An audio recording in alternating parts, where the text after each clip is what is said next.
Zeus, the mighty god of the sky, ruler of Olympus and enforcer of cosmic law, revered as the king of the gods. But was his reign truly just? Or did his actions reveal a darker, more flawed side?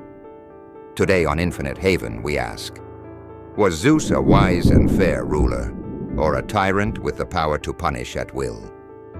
To understand Zeus's rule, we must first look at his rise to power.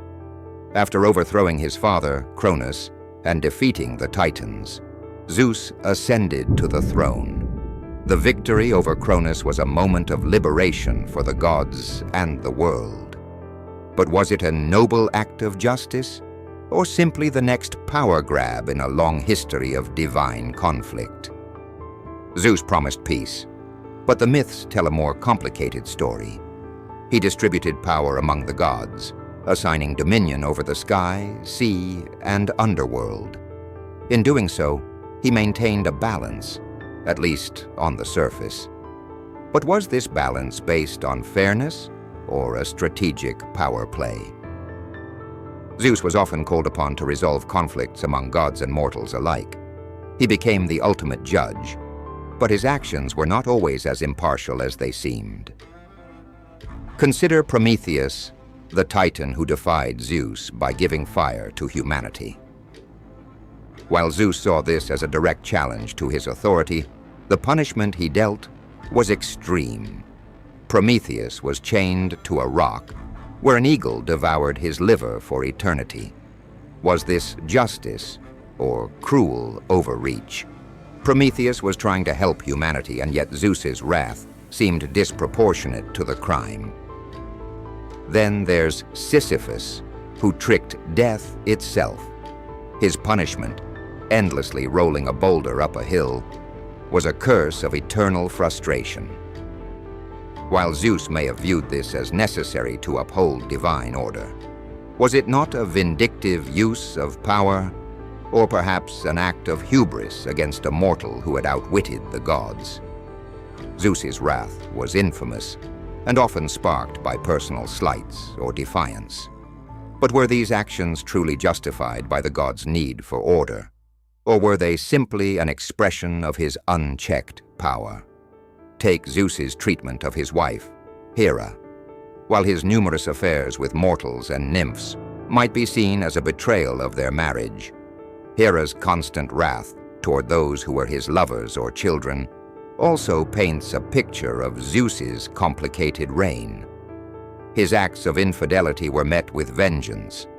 But does this justify his harsh punishment of Hera's jealousy or betrayal of her trust?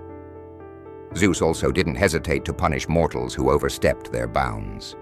When the mortal Arachne challenged Athena to a weaving contest, Zeus watched as Athena turned her into a spider after she won.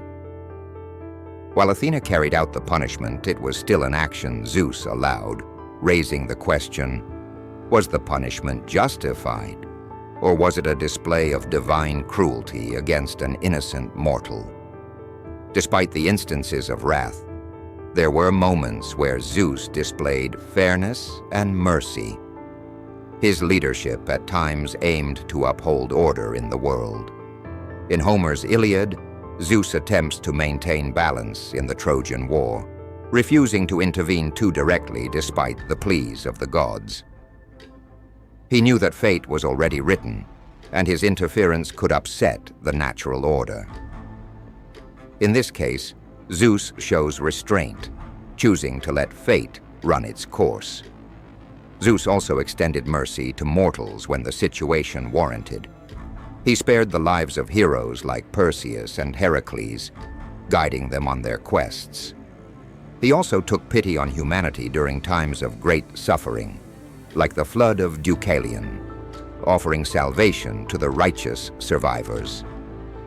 Zeus's reign was undeniably complex. He was both a protector and a punisher, sometimes fair, other times seemingly driven by vengeance. Was he a just ruler, striving for the greater good, or was he a flawed tyrant, wielding divine power to settle personal scores? In the end, it's clear that Zeus's character is neither purely good nor evil. His rule reflects the contradictions of power, sometimes wise, often unpredictable, and undeniably powerful. What do you think? Was Zeus a fair king, or did his flaws define his rule? Let us know your thoughts in the comments. Thanks for watching Infinite Haven. If you enjoyed this analysis, don't forget to like, share, and subscribe for more deep dives into mythology and history. Until next time,